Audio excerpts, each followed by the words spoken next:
Alright, so I am kind of hoping that this video somehow reaches to people in Pakistan so that they know how their government and their government-led media makes fool of them. So the latest development in the India-Pakistan conflict is that both the countries are supposed to be at a ceasefire that was brokered by the US government last night.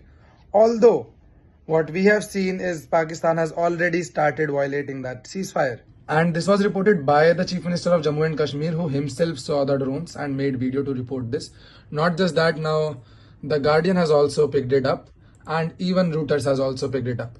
And the funny yet the saddening thing is that as soon as the Pakistan media catches up to it, they will spin this around as it was India's fault, and their foreign ministers will be valiantly lying on international news channels saying that India violated it first. But just to show as a proof, it is 11:11 in India, and I am on ARY News, which is Pakistan's one of the biggest news channels. They haven't caught up to the violation of ceasefire yet.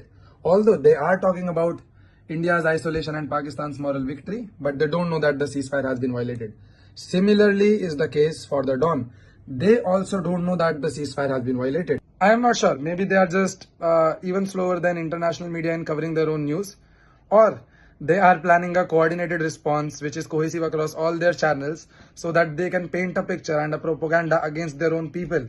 This clearly tells two things. One, Pakistani government and army are two different bodies. Pakistani government may have brokered a deal, but the army has chosen not to follow it, and they are not cohesive in their actions at all. Second, they like to paint a propaganda in the heads of their own citizens that paint them as some sort of freedom fighters against the atrocities that India is doing to them. Well, on a very well documented other hand, it can be seen that Pakistan likes to poke and is poking India for a retaliation once again. Now what can we do?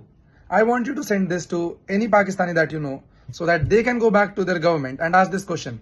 Hey, why did you break the ceasefire? We need to realize that we are not fighting with the people, but one shitty party in all this that is causing all of this. We know that Pakistan's government agreed for a ceasefire, India's government agreed for a ceasefire, but somehow drones made it across the LOC. This makes it our job, the people on both the sides, to hold the people accountable who are hell-bent to escalate this even further. That's all. Jai Hind.